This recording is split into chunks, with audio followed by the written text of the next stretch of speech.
Bienvenue, merci beaucoup na bande kono sobali kota la biso partout à travers le monde. C'est un coquille RDC to pesibino na sombote, bozali kozela biso et citoyen toyei poto le belabino mainyo sozali koleka na kati ya République démocratique du Congo bato belé ba bengi biso bato belé bali kotuna bato belé bali kokomela biso.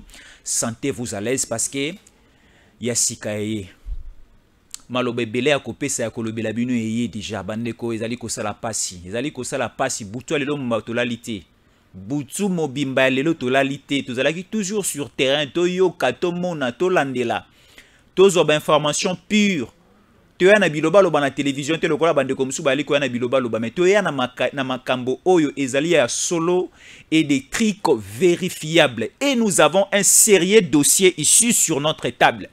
Ya makambo oto bongisi to solo na bino bande ko na ngai tika na loko zali ko sala tika na distraction tika na kolamba bimana na cuisine Luka kanape na yo vanda. Senga na bana batika na kosakana batika na makelele yo kabiso parce que to elibino mayasika. Et ali kosala pasi na Kisasa, ali kosala pasi na Congo. To senga kibino to bondele longo mais rien ne marche.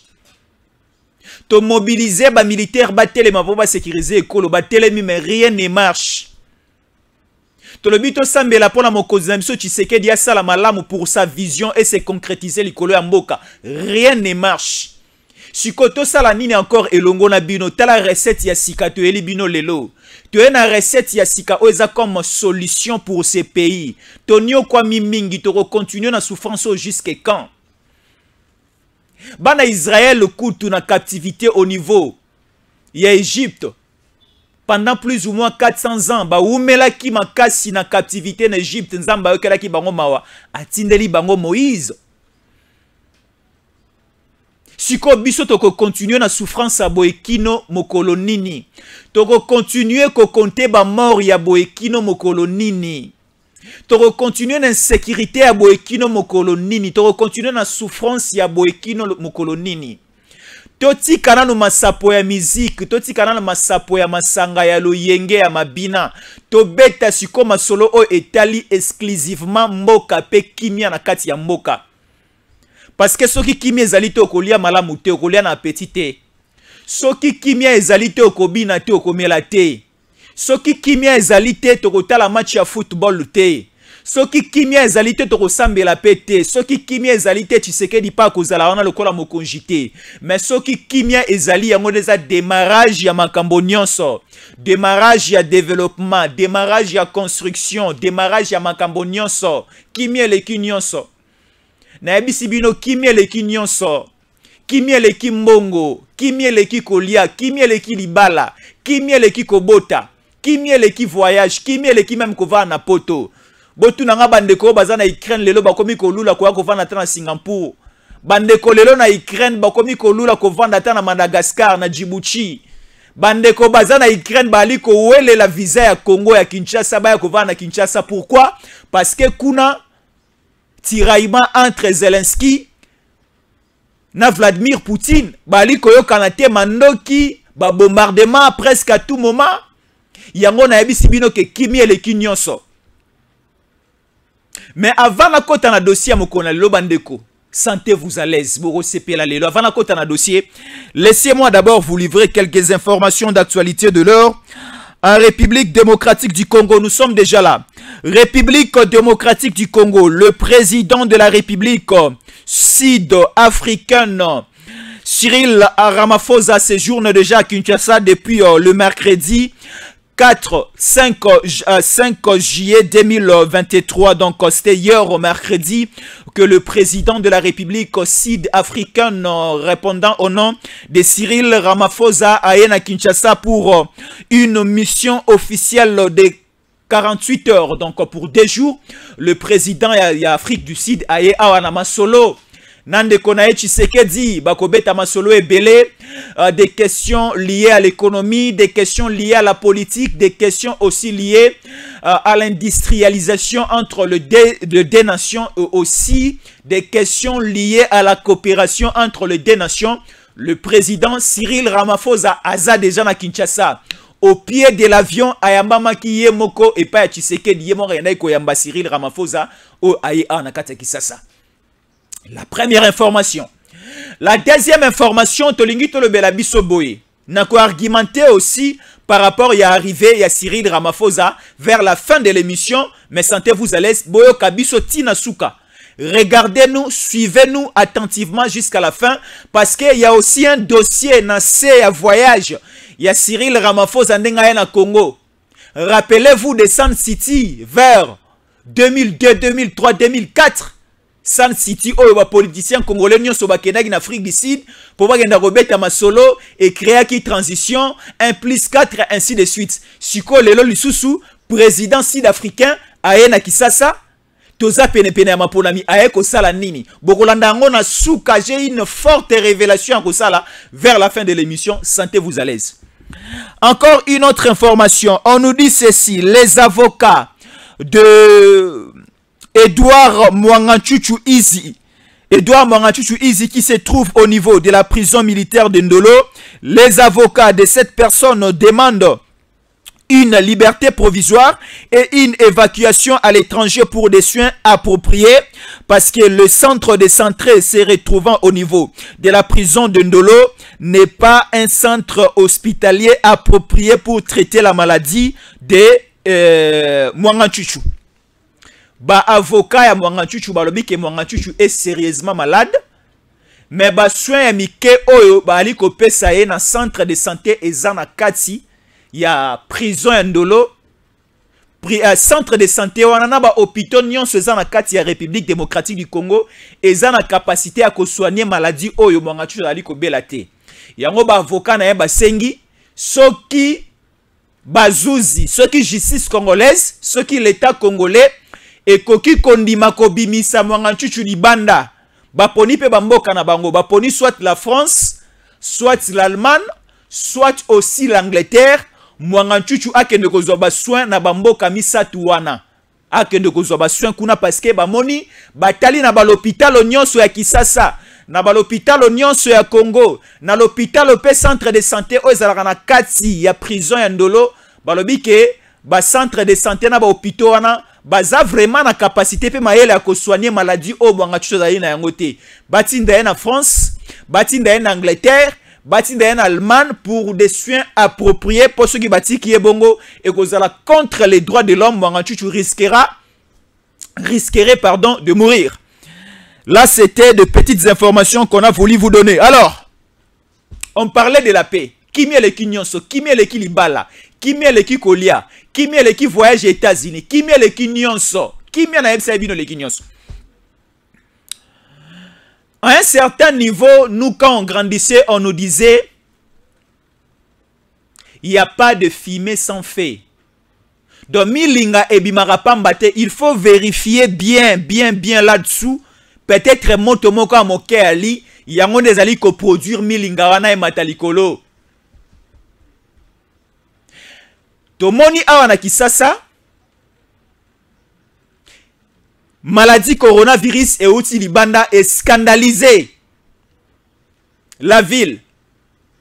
Tomoni coronavirus et kei beli biso phénomène kidnapping à Kinshasa.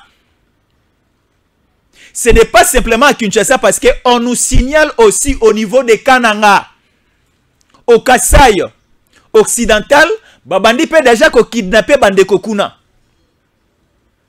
Le phénomène kidnapping, cela veut dire bali ko enlever bateau. Ezala na tongo, ezala na moi, ezala na pokwa, ezala na butu makasi, bali ko enlever bateau. Moto akoki ko za na programme akobima. Kobima nyonso esengaka il faut au matin na transport. Au matin na transport ba enlever yo ba keno na destination inconnue. Bato tang ba enlever ba keno na destination inconnue avant c'était bakobotola biloko oya motuya ozali na yango après batikio. Mais le système est changé. Ezali susu te ba enlever yo babotoli yo bijoux, babotoli yo mosolo, babotoli bilamba etalo lati, babotolo ba téléphone, babotolo ba appareil nyonso ozali na yango ezali susu bongo te. Parce que mabe eluti talo makasi na mokili siko bato ya badongolo misu ya mabe o balingi bakotisa pe virus ya mabe na kati ya mboka bayeli biso virus ya sika.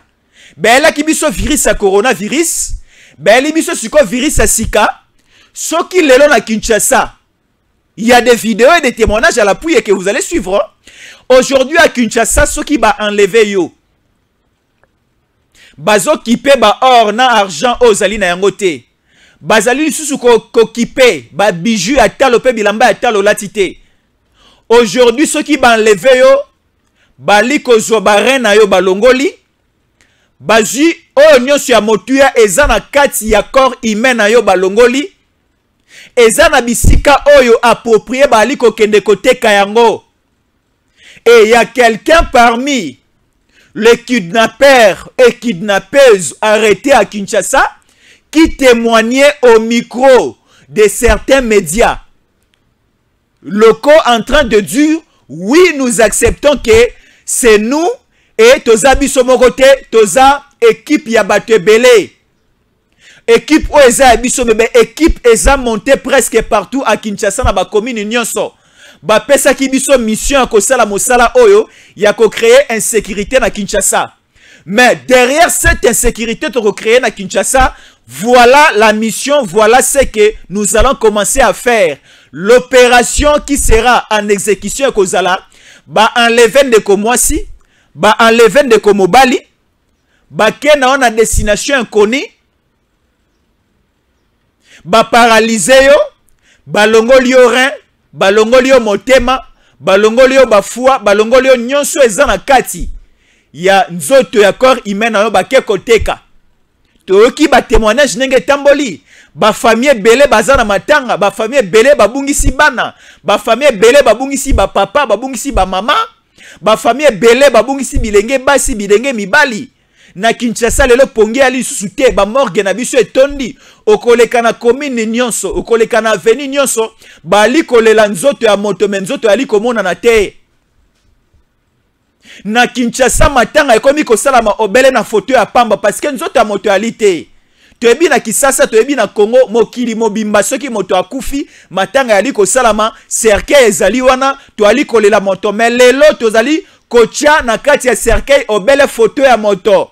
Parce que moto babomi maali komona na te. Il y a un récidiviste. Il y a un kidnappeur, un bandit au Bakangi. C'était hier, nous étions là présents avec nos caméras. Ndeko o azali ko pesa témoignage na ye. Il a dit ceci.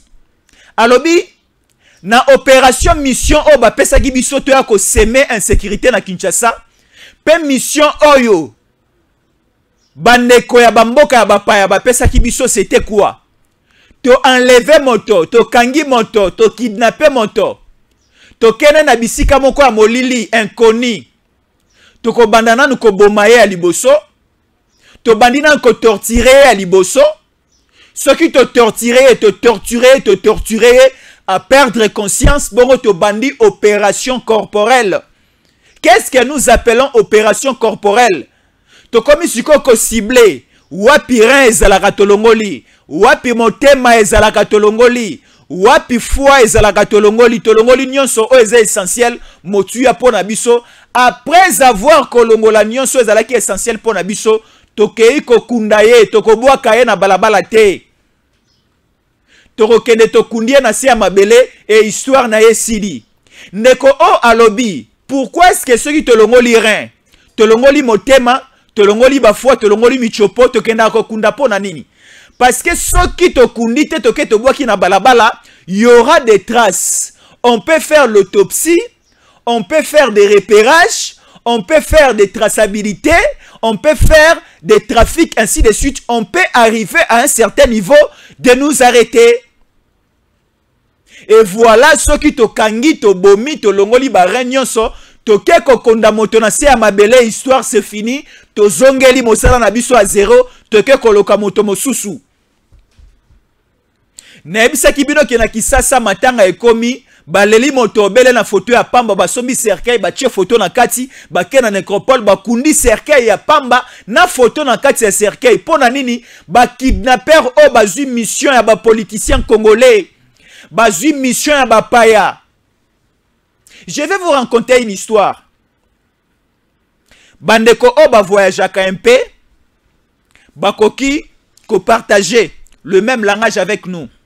Je vais revenir encore avec cette actualité qui se vit à Kinshasa. Au niveau de la Corée, qu'est-ce qui se passe? Tout le monde a ezana Kisasa, ezana bamboka nyonso, tout le monde a ba donneur de sang. Ba donneur de sang volontaire, bato bakabaka bapesa makila volontairement. Yomoko oyena l'hôpital opesi makila batali tona ya makila na okeleki mo ebele. Oko pesa makila po esunga pe bandeko muso bazangi makila bazongi sabango makila plus rapidement. Na Corée siko esala marape des volontaires. Volontaire o alingi peut-être ko kabarin na ye mususu pa moto mususu akoki koya volontairement na hôpital ba salier opération ba retirer remoko ba approvisionner yango ba emmagasiner yango quelque part. Et bien, qu'on remplace et pas moto au azana insuffisance rénale. Ça se passe officiellement au niveau de la Corée. Et la Corée, c'est par rapport aux tranches d'âge. Na Corée, bazora plus bateau au bazana troisième niveau ya âge. Bateau bazana troisième âge. Soroze lenge mwasi, oze lenge mobali, oza mineur. Oye au cabaret na yo, on ne va pas accepter. Ba recevaka, bazwaka obele batu o bazana troisième âge, batu esi ba lembi. Ne okoki koya na l'hôpital comme donneur volontaire ya rien, et ça va servir na batu o bazali na maladie à insuffisance rénale, ba changer bango. Maintenant à Kinshasa, ezana offre oyo eye qui s'hémorragie à Kinshasa, bali koluka barin. Bali koluka mwa biloko ebele zalaka na kati ya corps humain. Yango bilenge basi na bilenge mibali ba former ba équipe na bango. Ya matete bazali, ya bandal bazali, ya kalamu matonge bazali, ya lingwala pe bazali, ya limete, ya ngaba, ya matete bazali, ya kisenso, ya masina, ya njili wapi bazali ba former ba équipe na bango. Ba former ba équipe na bango na sima na bango bato minene bazali. O ba pesi bango mituka, o ba pesi bango ba moto, o ba pesi bango ba moyen nyonso, ba pesi bango na bandako. Bandako o bayaka kosala ba réunion na bango, bayaka kosolola, bayaka kosala ba plan, ba schéma d'exécution na bango. Na mituka o eservaka bango, basala circulation na bango sur le plan urbain, sur le plan de la ville, baliko circuler comme si baliko sala transport. Na place il y a transport, il y a 2000 francs, il y a 1000 francs, bango bâti transport na C. Et impressionné Kinois, impressionné moto amata na transport na bango. Et ba okeno na destination inconnue. Et ali ko sala manaba taxi moto, et ali ko sala manaba bus, et ali ko sala manaba mituka mike, et ali ko sala ma partout. On peut aussi venir te prendre brutalement ba kena un espace à molili ba sali opération na bango. Ça se fait à Kinshasa. Siko tango ba service na biso ya sécurité. Babandi kolandela masolo o malembe parce que clameur publique et salama kitoloba qui partout. La télévision est relais. Tango koki RDC et relais tolobeli ma situation y a insécurité on a kata Kinshasa. Banlèvement et salami. J'ai au moins passé plus ou moins 10 à 15 photos. Ba famille bali ko ebele. Totali sa photo, toleki sa photo o ba enlever, ba kidnapper, de kona biso ya mwasi ya mobala ali komona na te. Bande ko ebele ba bungisi bato. Sikoyo ba service à sécurité, coup de chapeau na la police na biso, coup de chapeau aussi na ministère intérieur. Le VPM Peter Kazadi, ba service nyonso mokonza moka aussi a betaki likofi na mesa alobi. Il faut ba service na ngai, ba service yekolo Congo, ba kota na mosala ba sala mosala. Ba service à sécurité, ba koti na mosala ba likoluka. Lokola penza mbala la kate. Baloba ke 99 jours ezalaka ya moyibi men jour moko nzamba bombela yango propriétaire. Okoki ko banda ko iba lelo ibi lelo nzamba bombela propriétaire eloko ka jour moko 99 jours oyibi. O sepelo dondu na biloko no so ibi. Menzambe abombela ka mwana na ye jour moko. Oyo koza la journée à feti. Et koza la journée à condamnation pona yo moto mabe.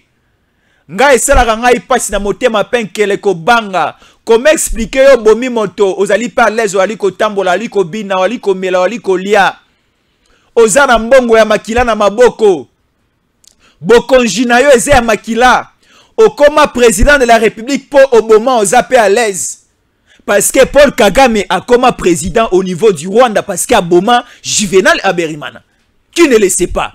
Yoweri Museveni aussi a comme président na Uganda ezalaki par voie électorale parce que Aboma qui sont prédécesseurs. Siko elengi abokonji aboyeko uta wapi tango oyebi ke Oboma ki po okoma ce niveau. Elengi na ngai kozala wapi po costume na lati na boma ki moto na zumo solo pona ke no kosomba yango na boutique na kozana sengo kolata yango te. Tango na lati yango na ali kotala costume na lati na ali kotala provenance ya mbongo ya mosolo somba veste oyo na kobanda kolela à tout moment parce que na yebi makila ya moto etanga parce que na yebi âme ya moto ali ko rayonner ali ko tambola likolo awa nanu ekoti na se ya mabelete. Pourquoi? Parce que ngai moto na boma moto wana bilenge mibali o bakangi bango baza ensemble na bilenge basi ba pesi témoignage na bango ke bazali koteka babomi balongoli biloko nyonso ya kati bakunzi moto na se ya mabele bake bateki. Siko le problème c'est quoi? Lokola ba auteur ya ba acte oyo bango moko balobi ke batekaka, il faut maintenant commencer ya kolandela banani basombaka banani bapesaki bango mission oyo. Tala toke malemba na bimisela bino siko banani basombaka banani batekaka esi bayebani eza babilenge basi na bilenge mibali o soki babomi ne bango baza bateki basombi baza banani pe batina bilenge basi na bilenge mibali o bozo kango lelo awa nakobanga moto te nakoloba nyonso nga nalobaka o eza intérêt ya mboka na ngai o eza intérêt ya ba congolais eza intérêt ya ba congolaise nalobaka nyonso na bombaka te au niveau ya San Salvador. Na Salvador qu'est-ce qu'on fait? Na Salvador soki bakangi yo obomi moto on va aussi te condamner babomi yo sur place. Na Salvador c'est au niveau ya Amérique, c'est un pays au niveau ya Amérique. Salvador là-bas si tu tues par l'épée soki obomi na nzela na mandoki yo pe bakotia yo publiquement babomi yo pe batono so bamoni po ebangisa bandeko o batikali na sima balanda lokolo ya makambo ya mabe oyo ali kosala te. C'est ça na Salvador. Allez demander, allez même sur internet, allez même sur Google, tapez Salvador, entrez dans le moteur de recherche, sala ba recherche, tout na pe bandeko baza kuna ceux qui obomi, yo pe bayena yo na terrain publiquement babomi yo, bandeko o bakangi ba condamné bango à mort. Oui. Bandeko o nyoso 27 bakangi non, ba okene makala te. Ils sont condamnés à mort. Il y aura des personnes, il y aura des gens qui seront exécutés publiquement. Là, je vous le dis. Ceux qui peut-être bakondi balobi angote, mais moi, je vous le dévoile qu'il y aura des gens, des jeunes garçons, des jeunes filles, au bazaba auteur. Il y a makambu nyonso eleki na Kisasa, il y a ba kidnapping, il y a ba enlèvement, bako exécuté bango publiquement. Moi, j'étais témoin à l'époque, en 99 à Matadi. Il y avait des rebelles rwandais et autres bakanga na Matadi, ba exécuta bango vers Chimpi. C'est la deuxième partie de la ville de Matadi au Congo central. Ba exécuta bango publiquement parce que ba komaki ko inquiéter la paisibilité de la population. Alors de telles personnes faut ko exécuter bango comme au niveau de Salvador. Alors bandeko oyo ba enlever, ba bomi, ba kundi, ba récupérer barin, ba récupérer no so ba ko récupérer ba ali ko kende koteka. Sikoyo le problème c'est quoi? Na ebisa ki bino na bandeli, il y a pas de fumée sans feu. Milinga ebimaka te ce qui monte na ces alités. T'as la milinga ya congélateur. Je ne parle pas de milinga ya congélateur parce que ceux qui peuvent m'ali les amakasi, ceux qui montent ali koloba moi milinga ebimaka. Ceux qui peuvent m'ali les amakasi au fongoli congélateur na yo bien frigo na yo. okomona pe moi milinga bimina yali kolobela milinga wana te. Je parle de milinga ezalaka produit par le feu. Il n'y a pas de fumée sans feu. Le fumée est toujours produit par le feu. Alors lelo après avoir kokanga bandeko oyo, après avoir kosambisa bandeko oyo, na monoko ya bandeko o balobi ke babomaka bazwaka barin batekaka. Sikote omoni na Kisasa circulation information balobi ke il y a un hôpital ici à Kinshasa, HJ Hospital. Bazana laboratoire na bango kunande bakenda koteka barin na ba pareil na biloko nyonso balongola kana kati ya bato. On ne dit pas que c'est au niveau de HJ. On ne dit pas que c'est au niveau de tel ou tel autre hôpital ou encore centre de santé. Mais notre souci c'est quoi? Tolobite ke na niveau ya HJ kunande bakenda kosomba, kunande bakenda koteka, kunande babomba biloko nyonso wana. Mais biso na mayele na biso ya bomoto. Toyebi ke ba donneur de sang bazalaka, toyebi ke bateka kape makila. Moi je connais une fois na belisa mwana. Mwana mai na nzoto diminuaki, mwana makila na nzoto diminuaki, bazongisi mwana mai na nzoto, bazongisi pe mwana makila na kenda kosomba makila na banque de sang. Donc makila oyo etambolaka na kati ya mosuni na ba muscle na mikuwa na biso batekaka yango. Batekaka pe ba rein na bandeko o baza na problème ya rein. Le rein coûte trop et très cher. Na ba mikili mususu bali ko yebisa biso c'est dans les 100 000, de 50 000 ainsi de suite. Na yebi vraiment prix makasité. Ba o ba yebi prix ya ba rein ndenge tekamaka, bochela ngai, bochela biso yango na commentaire. Alors, toyoki etamboli na Congo, etamboli na Kinshasa, que c'est au niveau ya HJ Hospital, kunande bakena kote kabarin. Mais bandeko obo ali kotambuisa sango o information obozu yango wapi. On peut aussi vous arrêter. Est-ce que vous avez des preuves? Yakolobake au niveau de HJ Hospital, bazana laboratoire, kunande basomba kabarin? Non. Bokoki koloba eloko te ceux qui bozana preuve te. Ceux qui ont une source d'information, ceux qui ont enquêté, ceux qui ont vérifié information, tu ne peux pas balancer une information, tu ne peux pas balancer un article et dans les réseaux sociaux et dans les c'est au niveau ya hôpital HJ, basala laboratoire, kunande batekaka, barin, batekaka na ba appareil o nyonso bakuluna ba kidnapper ba bandi bali kolongola bato bali koke de koteka na HJ. Là je suis en train déjà yakobo ya information na yakoloba à la face du monde publiquement que ezal information à lokuta. Mais notre problème maintenant c'est quoi?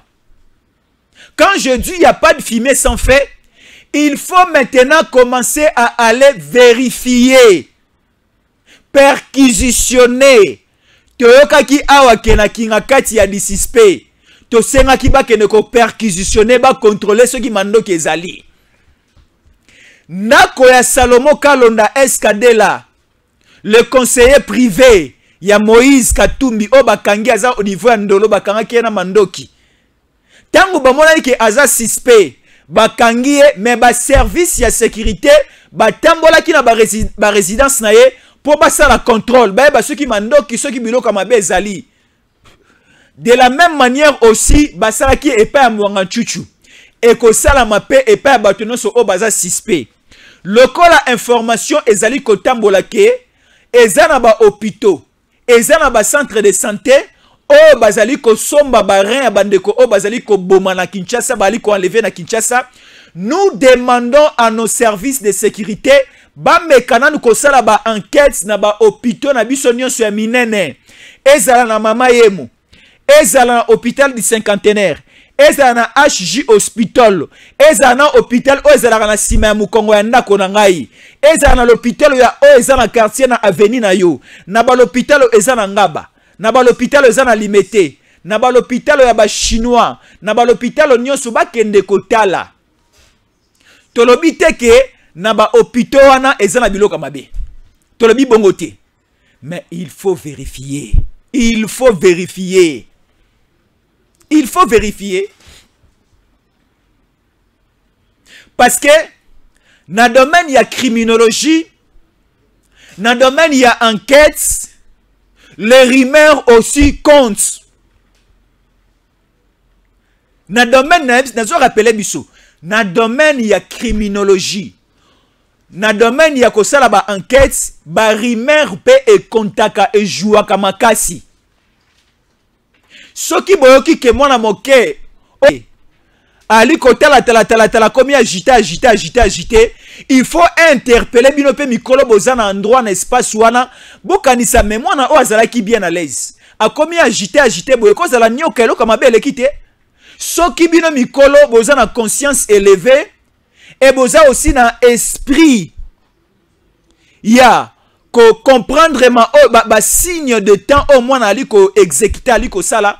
Vous allez comprendre aussi qu'il y a quelque chose de suspect. Peut-être moi na moni nyoka, peut-être moi na moni milimo mabe, peut-être alors bino mikolo bo se soulever. Alors mikolo na kati ya mboka eza ba service de sécurité na biso. Ba service à sécurité na biso bo mekana côté lema parce que biso bana tomoni un peu de suspect to komi kota la tala.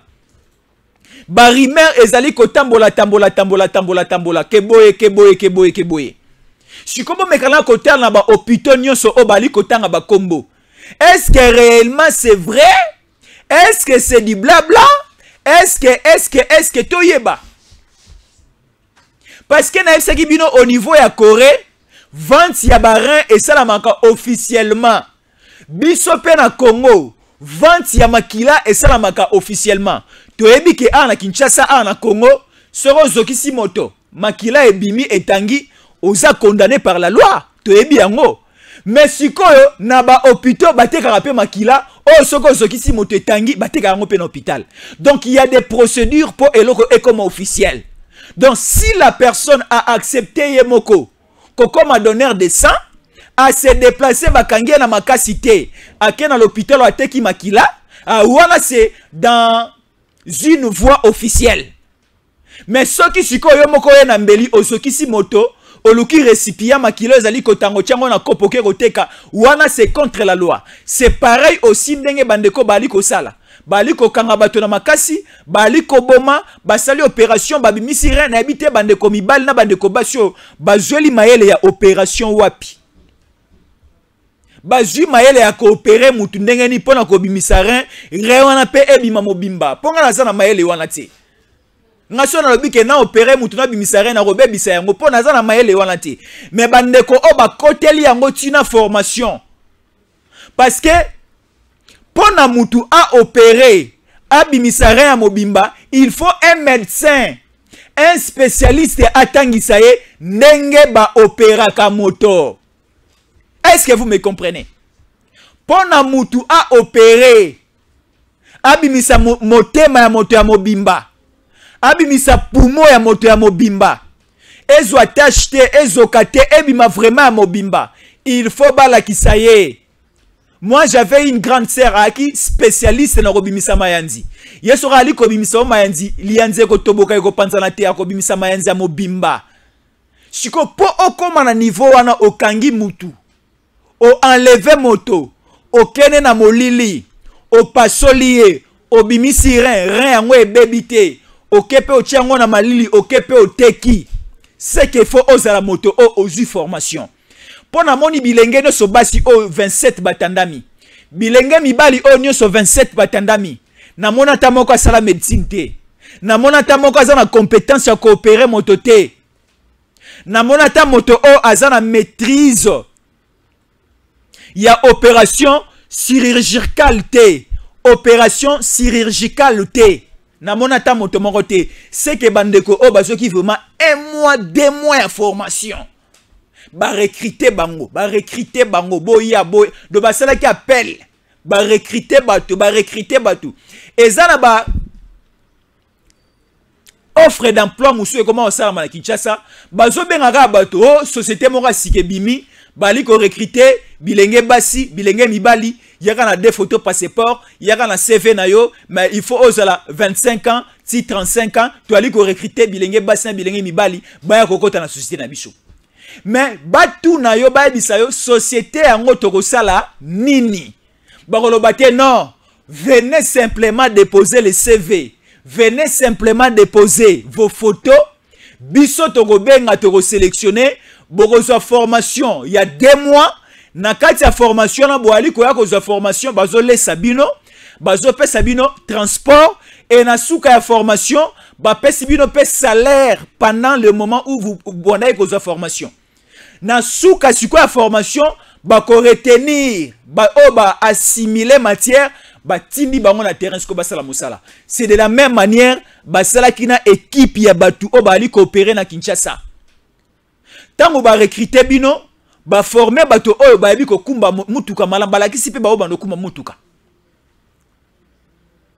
balakisi pe bato oyo bako banda ko opérer bato soigneusement balakisi pe ba jeune fille oyo bango bako zalaka plus na cuisine pona ko lambelaka bato balakisi pe bato stratégie nini okoki ko séduire moto. Pour la kati ya bana basi yo bakangi ezana bana basi mususu azo pesa témoignage ngai stratégie na manai ko jouer une équipe ezala kaka ya ko séduire bilenge mibali na ko séduire yo elenge mobali nazali ko accepter ba rendez-vous no so ali ko pesa ngai et na ba rendez-vous zali ko pesa ngai na ko ndima ko kende ko bimana yo na ndako na yo privé te na ko linga toujours ko kende ko bimana yo na ba hôtel tango na ko kota na kati hôtel to ali ko sala bolingo biso mibale ne sikoyo ba opération bato mususu bakoya ko surprendre biso na kata chambre bako toucher ngai elenge mwasi te bako toucher ka elenge mobali ba sali opération ba bomi ba bimisi barin boso mon opération ndenge ali ko salama donc ba former batu à un degré incroyable juste pour ko sala bato mabe. Et beaucoup na bande ko nyoso bali ko sala ba opération oyo bali ko vanda na bandako ya talo makasi bali ko tembola na mituka ya talo makasi vi na bango eza kitoko makasi bali ko lata bilamba ya motu ya makasi bali ko lata ba bijou ya motu ya makasi bali ko tia malasi ya talo na bilamba na bango bali ko vivre na ba condition moko ya malamu parce que ba oyo ba recruta ki bango ba oyo ba forma ki bango ba o ba pesa ki bango mosala ba tchaki ba moyens suffisants à leur disposition pour ba accomplir mission o ba li ko exécuter sur terrain boni to koki kondima ko vanda na bato aboye. Moi je le disais déjà bato aboye e bongeli te ba kende prison ya makala batinda bango pe na prison ya ndolo te batinda bango nulle part batongela bango prison na kati ya océan batongeli bango prison na kati océan mwanda ba kotisi bango na kati kuna ba komi ko vanda na bangando na ba baleine na ba poisson na ba mbisi ya lolenge na lolenge ou bien ba zui bango nyoso bakena bango na lac Victoria bakena bango na lac Tanganyika le lac oyo le plus poissonné d'Afrique bakena bango kuna ba kotisi bango na kati ya lac bakoma ko vanda na ba poisson parce que tomoni ko vanda na ba tuezo simba pona bango ti lokola ko boma mbisi za lisumu te bakotisa bango kana kati ya mai babanda siko ko bomande bambisi balongola ka ba rein ya bambisi michopo ya bambisi ba foie ya bambisi mitema ya bambisi kuna moto akokanga ya azali te et si on mona mama na cuisine azali kolamba ali ko sala soso ali ko sala poisson bomoni ba policier ba kokanga e pourquoi obomi mbisi oyo pourquoi obomi poisson oyo pourquoi obomi soso oyo esikala ko sala mate parce que zeloko oyo esengeli faut ba boma yango balamba yango bato ba consommer balia yango siko bato boye ezo simba te ba vanda na bato parce que milimo na bango esi etekama ba koma déjà na niveau mususu na planète mususu maele na bango na moto ezaka ya koboma bato ya kolongola barin ya bato ya kolongola mitema ya bato ya okende koteka soki wapi yango to sengi na ba service ya sécurité na biso. Ba laboratoire nyonso eza na kata Kisasa awa je le répète ba laboratoire nyonso eza na kata Kisasa et si to kangi bato ba bomaka et si to kangi bato o ba enlevaka et si to kangi bato o ba longola kabarin siko bisika bakenda koteka nde toyebi nanu te. Ba rimer kaka ezali kotambola. Nalandaki pe a ministre na biso porte-parole du gouvernement. Alobi ke eza na esika moko te e baza na confirmation moko te akoloba ke bazali koteka barin, bali koteka mitema a na kata Kisasa. Nous acceptons excellence ndenge olobi. Mais tolobi awa milinga bimaka pamba te na se ya milinga mutomonaka moto. To mekanal ko lancer opération à contrôle wana na ba laboratoire na biso tout avant que ba vider stock na bango to banda contrôle. To eba na tel laboratoire ni neza na kati na tel laboratoire ni neza na kati. So to kuta na barin to tuni bino bozyango wapi nani apesa ki nani to identifier utaki wapi. C'est très important bandeko na ngai. C'est très important. Parce que ceux qui te tika en karaboye. Il y a quelqu'un à Ebisangaï, à Ebisinga Jésus en collé. Mboka na biso zalaka. Au monde eloko moko e mati le quoi biso ba congolais to bosanaka na mwa mbango to bosani yango eloko ngo pe sili nango e koya ko zonga lisusu na vitesse mususu e bomi susu batu to landeli yango après sili.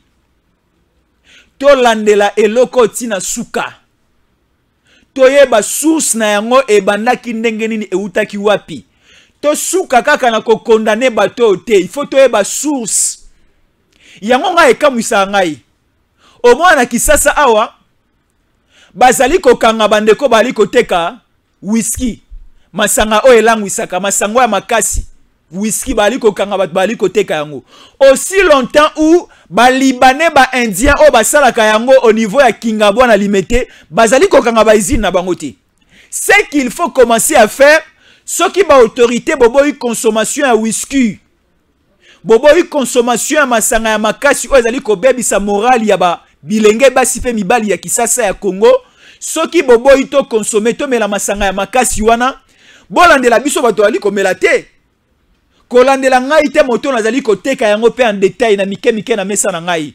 Kolandela ngai pe te moto nazali komela yango. Landela nanu libanais indien o azali kosala yango na Kingabwa kuna. Kanga nanu place ba ali kosala. Posoko kangi place ba ali kosala.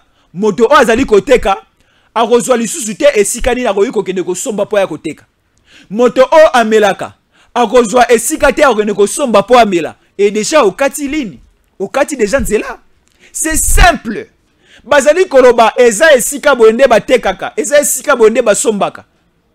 Esika nini bazali kosomba barin ndeko na ngai soko ebi esika bali kosomba barin lobela biso kobomba te. Lobela biso esika nini bali kosomba barin na laboratoire nini? Yebisa biso toyeba. Etungisi biso makasi bandeko bandiko komebele. Merci beaucoup na bandeko nyonso ya Belgique bali kokomela biso. Merci beaucoup aussi na bandeko ya États-Unis d'Amérique. Merci beaucoup de nous écrire depuis États-Unis d'Amérique. Bandeko ya Lubumbashi, merci beaucoup. Ndeko mo komeninga na Lubumbashi.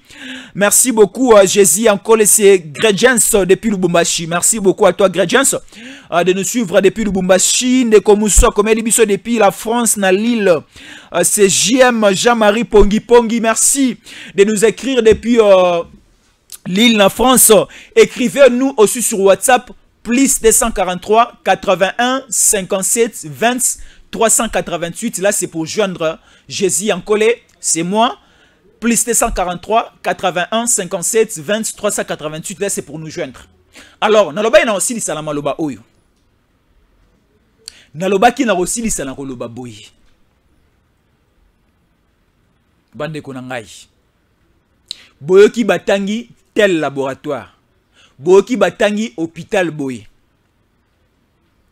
Nous ici on ne vient pas condamner ou encore confirmer que c'est tel ou tel autre centre de santé ou encore tel ou tel autre laboratoire bangonde bali ko somo barin bangonde bali ko tinda bato. Mais il faut vérifier.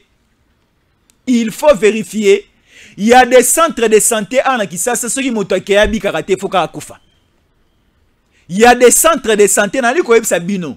Et ça ba centre de santé mususu ndekwa kei malamu. Ka kisi oyo mo moke aspirine ou bien paracétamol mutako yi komela mais mutake na centre wana akufi. Et akufi bazeli même pas famille na ye mona ye balekisi mbala mort na morgue. Oh na morgue wana il faut ba embaumer et ba embaumer il faut ba longola ye michopo. Ainsi de suite ko non et si to embomaki to longola ye da michopo to bana ko zela bino ka boya ko futa ba frère. Non ba l'hôpital a bolo to lingi yango lisusu te. Avant que ça eloko nyonso il faut causer la permission ya kolo libota kolo moto o akufi et que nga lelo nazali lisusu te.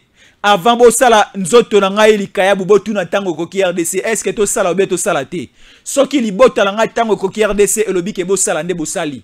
Mais comment expliquer bino l'hôpital moto akufi e pa na bino moko mbala moko bo pasoli libumu bo bimisi michopo bo ambomeye bo kotisi na kati ya morgue bo ali koze la famille na ye e ya koya après bongo bo senga mosolo hospitalisation et sali autant frais à morgue et sali autant frais ya ko ambomeye et salaki autant ndenge to opéra ki to bimisi michopo na kati po apolate et sali autant. Nani a ebisaki bino bo bimisa michopo?